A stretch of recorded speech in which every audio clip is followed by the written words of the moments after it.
I know Norwegian strikers. I know we have one on the show today. They usually put the ball in the back of the net when it comes to those sort of headers. Sorloth did not.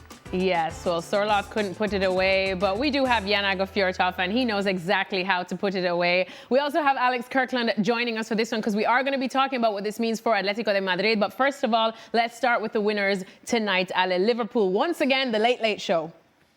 The Late Late Show, or the other way to look at it, it's just a manic team. And this is what they have been. So I guess we should not be surprised. But when they look so dominant at 2-0, you never thought that Atletico Madrid were ever going to come back in this match and make it 2-2. It was all Liverpool, all the time, all possession, all the chances. It felt like 2 was going to become 4 very quickly. And yet Liverpool does what they have done over the course of this season. Defensively, they allow things to happen and things to develop for other teams. In the first goal by Marco Llorente, Raspadori is allowed to run freely in behind the back line of Liverpool. Szoboszlai just looks at Raspadori and just points at him as if somebody's going to pick him up just because he pointed at him. Nobody ran with Raspadori. Eventually, Marco Llorente finds the shot on goal. It gets a deflection. There's a little help. And now it's 2-1, and now we got unnecessary stress. Get into the second half, and it's a tap-in for Mohamed Salah. You make it 3-1, and now there is no more stress. He misses that chance, and somehow you got the sense that Liverpool were about to once again let a 2-goal lead go. And when they tie the game up, Atletico Madrid, what is the first thing that I told you while we were watching the game? Liverpool's about to win this. Yes, you did. And it's just the feeling you have with this team that they have flaws. They have difficulties defensively. They have issues through the midfield in tracking runners. But when it comes to scoring late goals, now they seem to believe that they're always going to do it. Mm-hmm. And when you have a team as talented as Liverpool are, and you believe that you're going to do these things, there's a way that you're going to find every single game to go and get the winner. And Virgil van Dijk was able to do just that for this team. Yeah, it's a bit chaotic. It's not 100% comfortable for Liverpool. As you can see, they do have a habit so far this season of leaving it late. Jan, the word that we use is chaos. Is this something that you put down to the fact that they've signed a lot of new players? We know how much money they've spent, and it's just going to take time for them to all get on the same page? Well, interesting question, because I think it depends which way you go in. I mean, if you want to do friends in football these days, you go out and say on some social media to say that it's a great skill to have to always decide the games at the end, as Liverpool has done, because it is a skill. It's a mentality thing. If Ali thinks they will win it, imagine if your 11 players out there think they will do it. That is a great, great strength. On the other hand, 3 times now, they were 2-0 up, and teams are coming back on them, but still they have this skill to win the games. Yes, every other fans of every other team will say this is not sustainability in that way of doing it. But on the other hand, I mean, imagine when they start playing well. Imagine when they start not conceding so many chances. Imagine when they don't give leads away. So I think that if this is the biggest problem you have, I think there's a lot of other clubs in the world who would love to have the problems that Liverpool have at the moment. I will take it the other way. Yes, there could be something to find a balance in the team. I thought that Wirtz was a bit better today. Salah was back. He wasn't there against Burnley in the last game. But still, you have the possibility, or you have the strength and the mental kind of monster kind of skill to come back. So yes, we can go negative, but I go positive. This is Liverpool showing that they are the reigning champion. And yes, to annoy everybody else, just imagine when Liverpool start playing well as well and stop conceding those chances.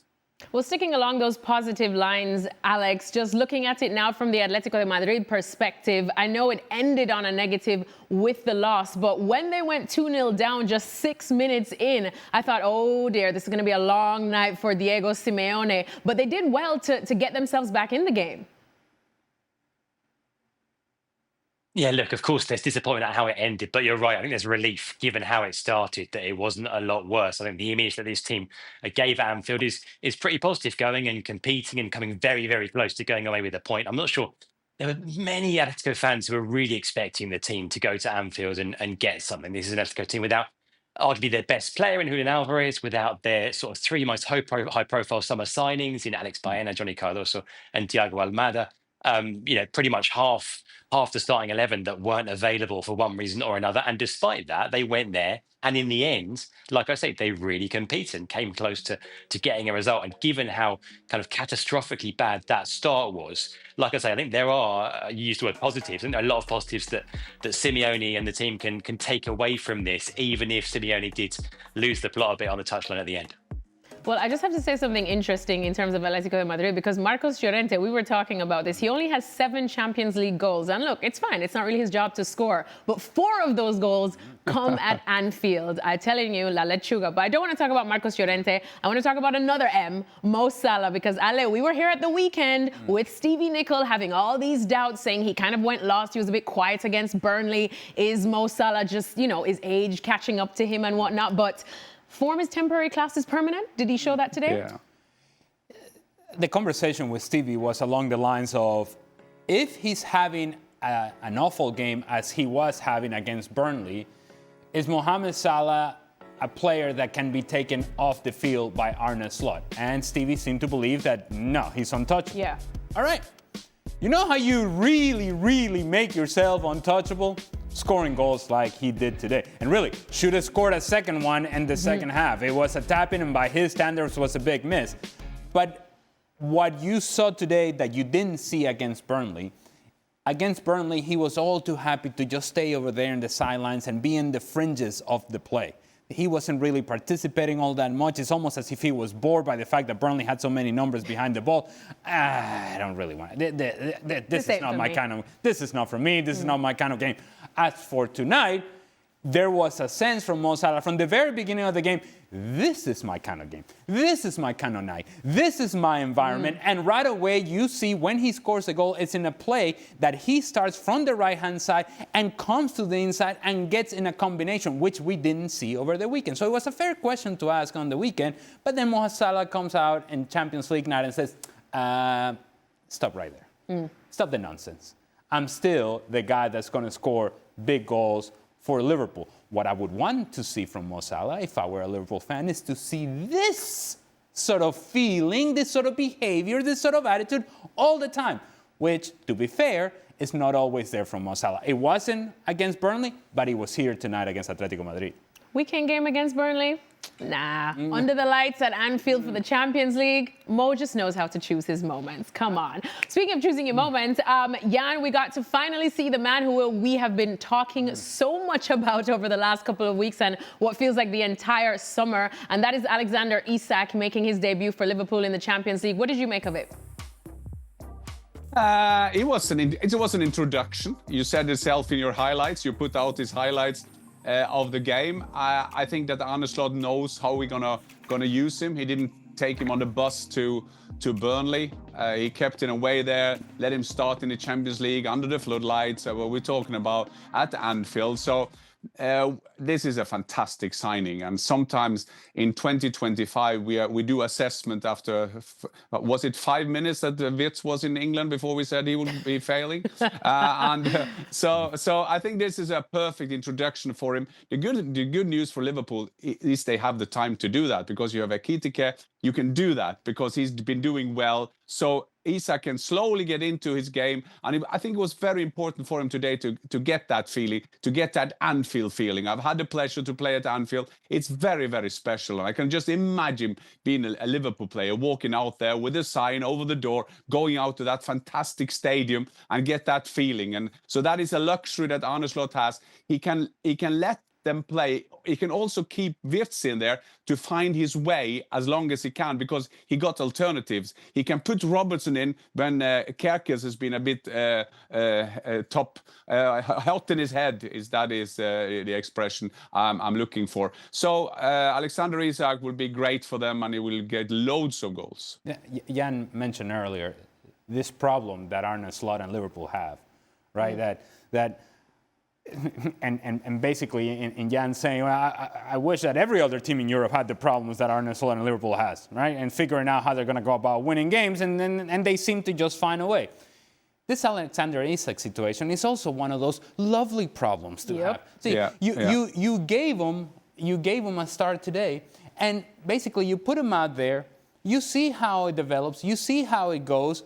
And if things are not what you want to see, hey, Hugo, yeah, you've been really good since you got to this team. Come here and try to resolve a problem for me.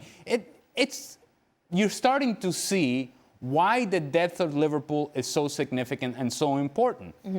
You see who the players that are coming off the bench as compared to the players that are coming off the bench for other teams, and they're not on the same level. Liverpool are a superior level. And so when we ask ourselves, why is Liverpool able to win games late? Well, part of that reason is the fact that they have a tremendous amount of depth. And the talent personnel that is available coming off the bench is better than whatever other teams have. And so when it's subs against subs, guess what? Liverpool subs are better than everybody else's subs, or most of the other team subs.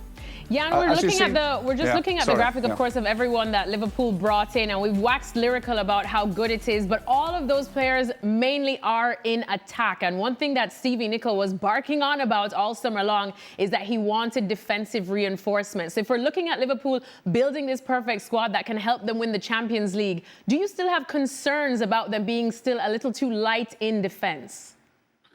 Well, I have concerns if I was a die-hard Liverpool fan, because there was a time today on the pitch when Virgil van Dijk was down for 17 seconds. And I guess half of Liverpool inhabitants went to the church to pray, to get him, make sure that he's not happening to him. Because Van Dijk is the main man here. As long as Van Dijk is playing, you kind of, it doesn't matter who play next to him, because he always do the people around him so much better. And he did that with Matip, he did this with Konate, he's playing with Kwanzaa. He's doing that with every player he's playing. Yes, so they're lacking one. They tried to get at the end of the transfer window. So will I have concern? I guess me and Al will have all the big problems Liverpool have at the moment, that everybody will swap with them. That is another problem. But the balance in the team is not optimal. They would have loved to have a defender, as their activities showed at the end of the transfer window. But as long as you have Virgil van Dijk there, I mean, wow. He is not only a great defender, it's just the presence that is just there. So they have to protect him. They have to do everything to keep him going. Then they will.